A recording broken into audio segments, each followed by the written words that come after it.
আজি বিশ্ব মটৰচাইকেল দিৱস। তিনিচুকীয়াত ৰাইডাৰ্ছ অফ ইষ্টাৰ্ণ হিমালয়ান গ্ৰুপৰ নেতৃত্বত অসম আৰু অৰুণাচলৰ প্ৰায় ২৪টাকৈ ৰাইডাৰ্ছ গ্ৰুপৰ সহযোগত তিনিচুকীয়া চহৰৰ এক বিশাল সজাগতামূলক বাইক ৰেলী বাহিৰ কৰে। তিনিচুকীয়াৰ বৰগুৰি বাইপাছৰ পৰা আৰম্ভ কৰা এই ৰেলীৰ ফ্লেগ অফ কৰে জ্যেষ্ঠ আৰক্ষী অধীক্ষক মায়ং কুমাৰে। দিনটোৰ কাৰ্যসূচী হিচাপে তিনিচুকীয়া বৰদলৈ নগৰৰ আইডিও সন্তিকৈ বৃদ্ধাশ্ৰমত বিশেষকৈ সাহায্য আৰু এগৰাকী কণমানি অনাথ কিশোৰক প্ৰদান কৰিব সাহায্য। গোটেই বিশ্বতে আজি দিনটো ৱৰ্ল্ড মটৰচাইকেল ডে হিচাপে পালন কৰা হয় আৰু তাৰ ভিত্তিত আজি আমি তিনিচুকীয়া ডিষ্ট্ৰিক্টতো ৱৰ্ল্ড মটৰচাইকেল ডেটো এবাৰ কৰিছোঁ। সাধাৰণতে এইটো আমি বেলেগ বেলেগ জেগাত হৈ থাকে, এবাৰ তিনিচুকীয়াত হৈছে আৰু ইয়াতে মোটামুটি আপোনাৰ ২৪টা ক্লাব আহিছে আপোনাৰ অসমৰ বিভিন্ন জেগাৰ পৰা, প্লাছ অৰুণাচলৰ পৰা আহিছে ক্লাব, 7টা ক্লাব আহিছে। মোটামুটি আমাৰ ১৫০ৰ ওপৰত আমি ইয়াতে ৰাইডাৰ জমা হৈছোঁ। এতিয়া আমাৰ এই ৱৰ্ল্ড মটৰচাইকেল ডেটোৰ ভিতৰত কৰি এটা সমাজক আমি ক'ব বিচাৰোঁ যে ৰোড ছেফটি খুব প্ৰয়োজন। সেইটো কাৰণে আমি কি কৰিছোঁ, এটা এৱাৰনেছ কৰিছোঁ যাতে যেতিয়া এখন বাইক চলাওঁ তেতিয়া আমি প্ৰপাৰ গিয়াৰ ল'ব লাগে, হেলমেট পৰিধান কৰিব লাগে, ড্ৰিংক এণ্ড ড্ৰাইভ কৰিব নালাগে। আৰু এটা কথা সদায় ভাবিব লাগে, আপোনাৰ জীৱনটোৰ সন্মুখত আৰু এটা জীৱনো আছে, গতিকে সেইটো সদায় ভাবি বাইক চলাব লাগে। অভাৰ স্পীড কেতিয়াও চলাব নালাগে বাইকখন।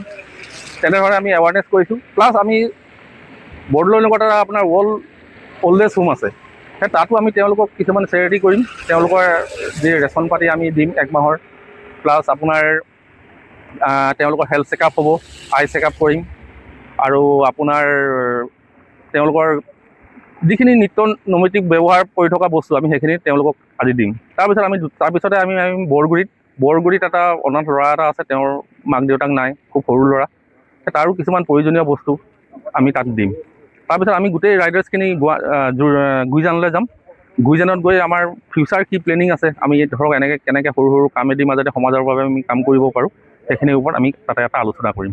আৰু আমাৰ আজি দিন যোৱা কাৰ্যসূচী ইমানেই। আজি প্ৰথমটো মোৰ ফালৰ পৰা আৰু আমাৰ তিনিচুকীয়া আৰক্ষী ফালৰ পৰা যিমান মটৰচাইক্লিং এনথুজিয়াষ্ট আছে তেওঁলোকক ৱৰ্ল্ড মটৰচাইকেল ডেৰ বহুত বহুত শুভেচ্ছা থাকিল। লগতে আমাৰ কিছুমান ক্লাব ইয়াত riders of eastern Himalaya club আৰু লগত অন্যান্য ক্লাব ইয়াত একত্ৰিত হৈ এটা চেৰিটি প্ৰগ্ৰাম কৰিছে আৰু তেওঁলোকে এটা বাইক ৰেলী কৰিব।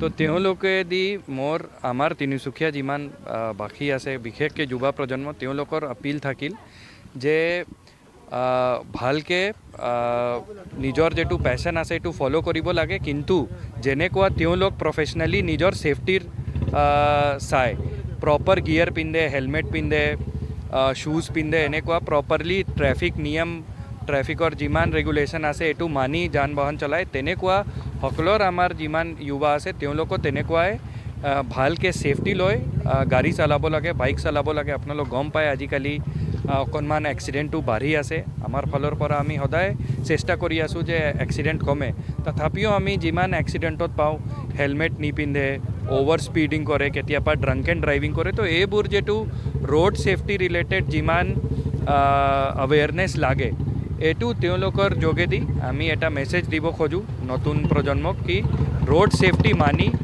আৰু নিজৰ ছেফটি লৈয়ে বাইক বা গাড়ী চলাব লাগে। ধন্যবাদ। Thank U.